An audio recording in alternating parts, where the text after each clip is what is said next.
Hello guys, welcome to my channel. This is literally Imelda, and if you're new, welcome. On this channel we talk about all things tech, lifestyle and fashion and other life experiences. And if you're keen about things like this, please subscribe, turn up the post notifications so you can be the first to know when I post a new video, and like this video and other videos if you actually enjoy them.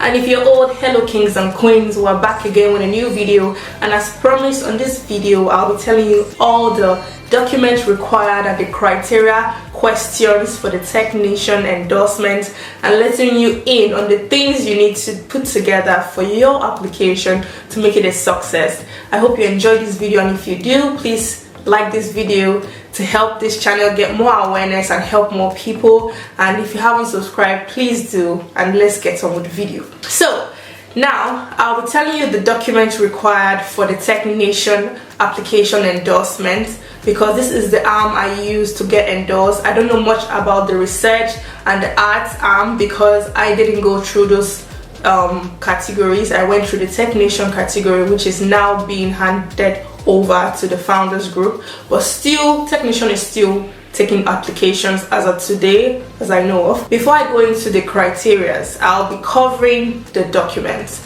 The first document you need to make sure you have on ground is your CV.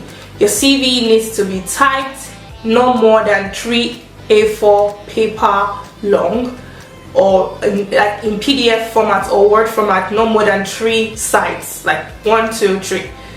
Not more than that. If it's more than that, you need to reduce it. In fact, all the documents you'll be submitting shouldn't be more than 3 A4 paper long. So for instance, if you're submitting your CV or you're submitting a letter, if it's more than 1, 2, 3 size of a foolscap long, please reduce it. They won't take you seriously, or they will shun your application if you submit more than that. And you can submit a document in PDF or Word formats. Don't forget that. So you need your CV, first document you need.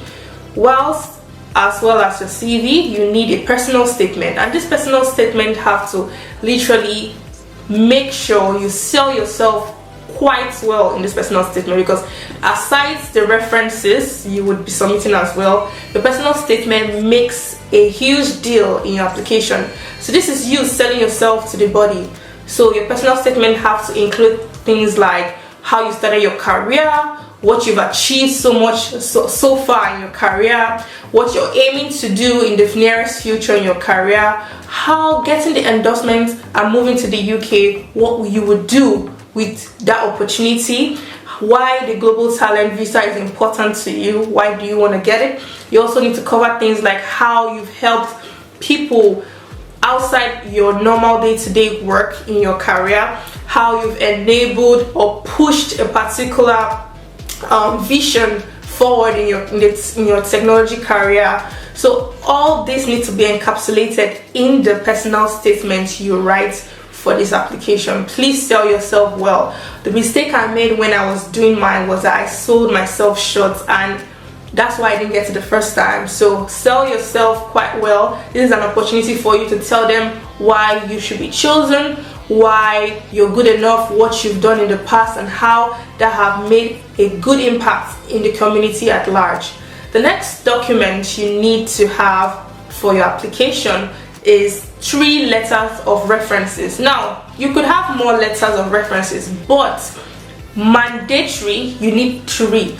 So I'm saying, let's say you have 5 reference letters, like you have 5 reference letters, but for the mandatory side of things you need to submit 3. Now these 3 reference letters is a big deal. They have to be from leaders in your career path who are literally really good experts in their rights. Also, they need to know you quite well, talk about how they got to know you in the letter, as well as talk about what you've contributed whilst working with them, or how they knew what you've contributed so far in the digital tech space, as well as why giving you this endorsement would help you further your dream in your career journey. So they need to literally sell you like a best friend to this body. If they don't sell you well, unfortunately you won't be getting this, because TechNation puts a huge deal on your references point of view about you. So if your references don't sell you well, there's a problem.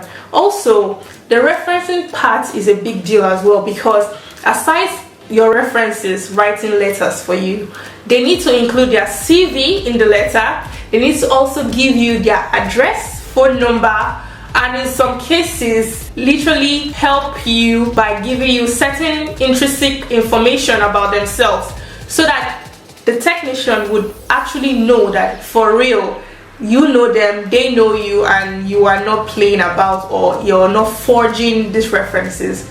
I know it's a whole lot. So the referencing part of the application is always a roadblock for a lot of people, because it demands a lot from your references, and most referees don't feel comfortable giving out some information. But I guess this is where you have to have a good relationship with your references, or really think about who you want to be your references, whether it's at your previous place of work, your recent place of work, your school professor, people who know your work thus far and know you quite well and also have a good relationship with you would do well for you if you have this at your back or at your palm. Now, aside the CV, references, personal statement, we move down to the 10 mandatory evidences. Sorry, before I forget, also your references need to be typed, your references need to sign the document, and they have to be letterheads and logos of the companies that are giving you those references to make sure it's very legit. Sorry, I forgot to mention that. Now I'm moving on to the other documents. Now you need 10 mandatory evidences or documents to back up the mandatory and optional criteria point of things. So when you get to the main application, there are two types of criteria you have to be answering to. We have the mandatory and we have the optional. The mandatory is literally one in which you have to submit at least 3 evidences to back up your point. You can submit less than 10 documents, don't get it twisted, but at most, like TechNation expect, aside your CV, personal statements and references, you need 10 more documents at most. So you can submit 9, 8, 7, but they expect that it shouldn't be more than 10. So if you have 11, please reduce the documents to 10. And these 10 documents each shouldn't be more than 3 A4 paper long. I don't know if you understand that. For the mandatory side of things, you need at least 3 evidences to back up the question under the mandatory criteria. Now, let's say you're planning to submit 7 documents. You have to note that 3 of your 7 documents will be going under, or have to go under, the mandatory side of things, whilst the other 4 you can split them 2-2 into the optional criteria side of things. Now there are 4 optional criteria. You're not expected to give evidences for the 4 optional criteria. So you're expected to choose 2 out of the 4 optional criteria and give evidences for those 2 you have chosen.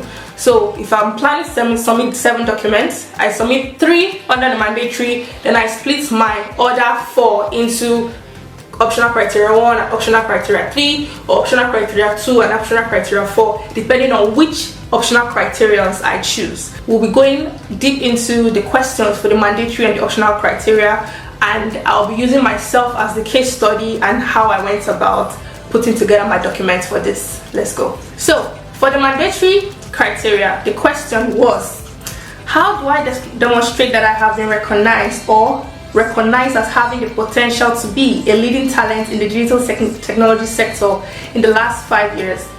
Now, basically, there are 2 types of exceptionals in the TechNation, but they believe there are talents and there are promise. So talents are ones who they feel have been in their career for over 5 years and are either founders or have made serious marks in the digital tech industry and have been recognized globally already through awards and different recognition, while the exceptional promise are those who are just starting their career in the tech space and or have been in their career for less than 5 years and are still making promising remarks in the space. So depending on who you are and how your career journey has been, you will tell yourself the truth and choose which you want to apply for. So you can either apply as an exceptional promise or an exceptional talent.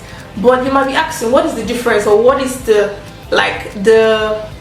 benefits of applying as an exceptional talent? Now, exceptional talents, if given the endorsement, you have 3 years after which you can apply for your permanent residency or ILR, whilst for the exceptional promise you have 5 years. So the difference is that the exceptional talent has a shorter time range before you can apply for your permanent residency. That's the benefits of the exceptional talent. For me personally, I submitted works I have done in 2 different companies. So company A was one evidence, company B was my second evidence. But then I submitted my my GitHub page outside my work, normal day-to-day work, where I helped people's projects or added to people's projects on GitHub. So this made my 3 mandatory evidences, which were no longer than 3 A4 paper long. Now, aside submitting these documents, there were screenshots in these documents, there were links to actually look at these evidences for yourself. So I didn't just put the screenshot or the picture there, I put links as well, so that in case they wanted to verify the authenticity of what I've submitted, they can do that as well. So this is how robust you need your evidences to be. So this answered my mandatory criteria section. I hope you understand that. Now let's go on to the optional criteria. There are 4 optional criteria, like I earlier said. The first optional criteria is, how do I demonstrate that I have a proven track record or examples of innovation in the digital technology sector as a founder or senior executive of a product-led digital technology company, or an employee working in a new digital field or concept. The second optional criteria question is, how do I demonstrate that I have been recognized for my work outside of my immediate occupation that contributed to the advancement of the sector? The third optional criteria question is, how do I demonstrate that I have made significant technical, commercial, or entrepreneurship contributions to the field as a founder, senior executive, board member, or employee of a product-led digital technology company? And the fourth optional criteria question is, how do I demonstrate that I have exceptional ability in the field by making academic contributions through research? Now, taking myself as a case study, I submitted the recent works I have been doing or I have handled in my current career, talking about how my little inputs in my team has forged the company ahead in its revenue, in its market space and awareness. And I put these evidences as pictures and the links as well, my own inputs alone, and this was what I submitted as one of the documents under the optional criteria 3. I also submitted my salary, my current salary, to show that this is what I'm being paid for the work I'm doing currently for this firm. And I also showcase different ways the work I'm doing has helped different users and members. So this made up 3 documents under the optional criteria 3, which I chose. Optional criteria 4 question says, how do I demonstrate that I have exceptional ability in the field by making academic contributions through research? Well, it's a good thing that during my BSc and my Masters, I had already written 2 research publications that had been published, and it had also been used over and over by different individuals and referenced by others in their own papers. So this was a very good way for me to showcase evidences under this criteria 4, which I chose. So I submitted, first of all, the publications I had written, talked about how it was helpful to the community and what I was using it to, the problem I was hoping to solve with my research. I also submitted evidences of people downloading and citing my publication in their papers, and also submitted the certifications I received for my publications, as well as my certificate degrees for my Masters and my BSc degree. So this made up my evidences for optional criteria 4. I hope I have been able to make you understand the type of documents you could submit under the criteria you choose to submit, especially for the mandatory and optional criteria 3 and 4. So you can look at your own application, look at the evidences you have, and try to tailor it to fit what I have just said, or even better, be unique to yours, because the truth is that with this TechNation application, every application is unique. You can't literally do exactly what someone does. You can try it, but it doesn't mean you will get the endorsement. So I would tell you again, every application is unique. You need to have faith in what you're submitting, and you need to be sure about what you're submitting. And above all, you need to sell yourself so well. You need to convince the reader that what you did wasn't child's play. What you did was so good that it improved this aspect, it improved this area, it brought this revenue. Don't be afraid to showcase or talk about the numbers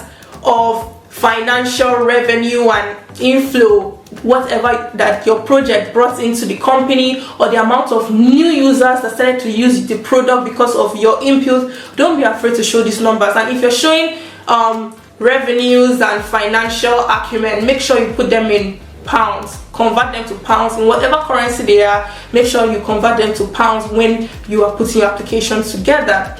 Also, don't forget to make sure that your document is properly formatted, justified, and readable, and ensure that your document has continuation and the reader would easily understand what you're talking about, because you don't want a case whereby they will say they didn't understand your application and thus they won't endorse you, because this has happened to some people I know as well. And the first time I applied, I put my documents in some way that wasn't really understandable. That's why I didn't get it the first time. But the second time I was much more careful, and that was why I got it. And above all, you need to be hopeful. You need to know and pray that your application gets endorsed, because I don't know, if you believe in higher powers, if you believe in God, this is where it comes in. When you are finished putting your application together, you need to pray and hope for the best and be very positive, because that is